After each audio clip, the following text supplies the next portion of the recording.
पीले दांत वाली बहू। रंजना कभी ब्रश नहीं करती थी।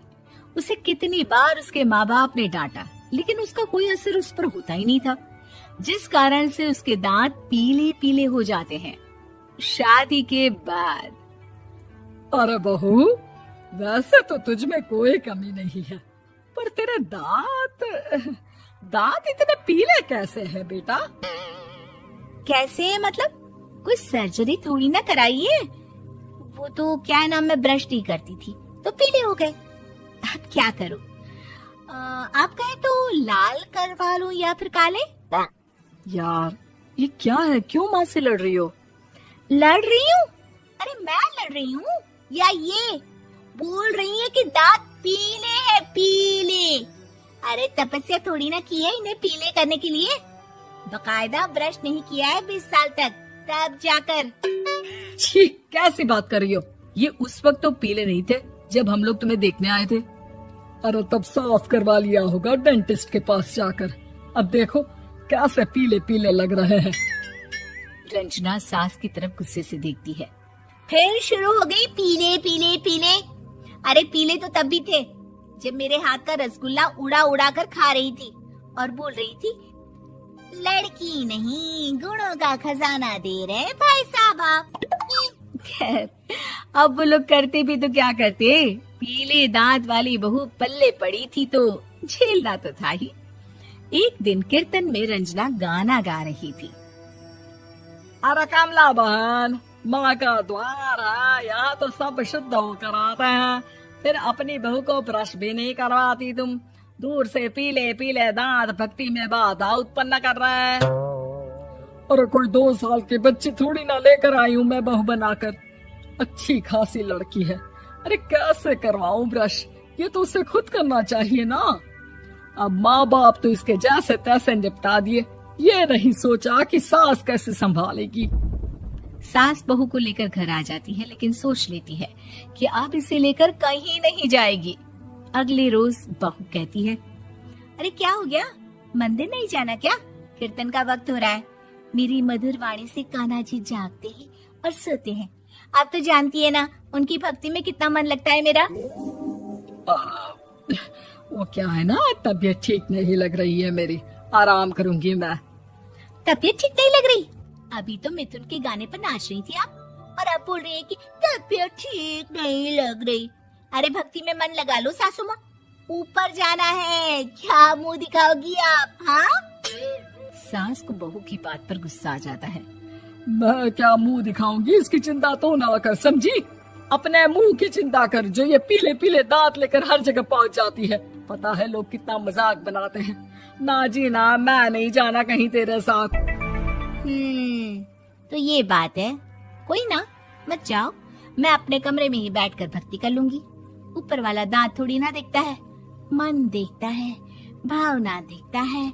और अरे बस बस, तू सब कुछ दिखा, बस ये सफेद चमकदार दांत ना दिखाना किसी को, है? जा यहाँ से। बहू को सास की बात का कोई फर्क नहीं पड़ता, वो तो जैसी थी वैसी ही रह जाती है। सुबह नहाकर किचन में खाना बनाना, फिर खाना खाना, कीर्तन भजन करना और सो जाना। एक दिन, माँ जी मैं सहेली के घर जा रही हूँ, शाम को लेट आऊंगी। हाँ हाँ तो जाना, मैंने कौन सा तेरी आरती करनी है घर पर बैठकर। रंजना सहेली के घर जाती है, जहाँ वो पार्टी में जाने की तैयारी कर रही होती है। अरे शिखा, कहाँ जाने की तैयारी कर रही है? मैं गलत वक्त पर आ गई क्या? अरे नहीं यार, उल्टा सही वक्त पर आई है। मैंने ये साड़ी और ज्वेलरी निकाली है यार, शाम को इनके ऑफिस की एक पार्टी में जाना है। बताना कैसा लग रहा है ये सब? नहीं यार, इस ड्रेस के साथ तो वो वाली ज्वेलरी अच्छी लगेगी। हाँ हाँ सही बोल रही है, मैंने ध्यान ही नहीं दिया। वैसे तो हमेशा से मस्त फैशन सेंस रखती है। तो बड़ा जाती होगी ना पति के साथ पार्टी में। रंजना कुछ नहीं बोलती, बस सोचती है कि यार काश ये बात सही हो जाती, पर मैं क्यों नहीं जाती पार्टी में? क्या इन लोगों की कोई पार्टी होती नहीं होगी? रंजना घर आती है और रात में पति से सवाल करती है, एक बात बताइए, आप मुझे किसी पार्टी में क्यों नहीं ले जाते? क्या आपके यहाँ ऑफिस में पार्टी नहीं होती?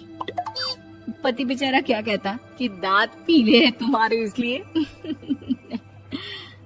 अरे कोई पार्टी होती नहीं हम लोगों के ऑफिस में, तो कहाँ से लेकर जाऊं? और मार्केट, मॉल, कहीं वीकेंड घूमना, कहीं तो। अरे यार, सारे हफ्ते में एक छुट्टी मिलती है, तो सोचता हूँ कि आराम ही कर लूं। क्यों? रंजना मन मार के रह जाती है।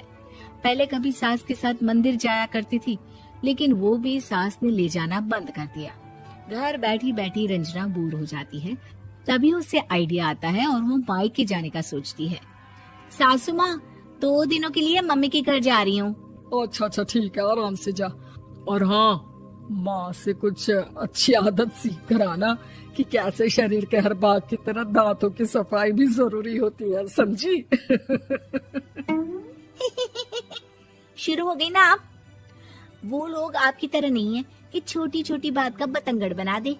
उन लोगों के लिए मैं मायने रखती हूँ, ना कि मेरे पीले पीले दांत।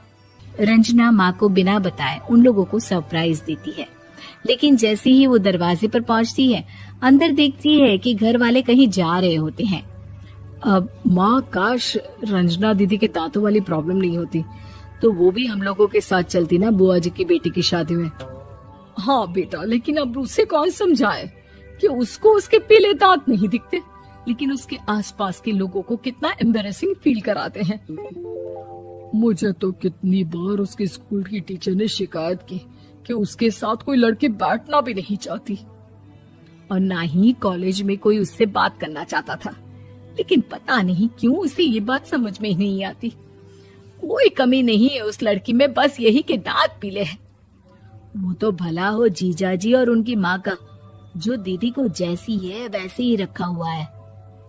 रंजना को अपने घर वालों की बात सुनकर बहुत दुख होता है। वो सोचती है कि वो क्या करे, लेकिन फिर वो सीधा डेंटिस्ट के पास जाती है, अपने दांत चमकाती है और कसम खाती है कि वो रोज ब्रश करेगी। अरे क्या हो गया? तुम तो 2 दिनों के लिए गई थी ना? पर कोई ना, अच्छा है, चलो आ गई तो। रंजना सास के सामने आकर खड़ी हो जाती है और पूरी स्माइल करती है, उसके चमकदार दांतों को दिखाती हुई। हैं? चले मंदिर? माँ, मुझे माफ कर दीजिए, मैंने आप लोगों को बहुत एम्बैरेसिंग फील करवाया। मैं आज से रोज ब्रश करूंगी।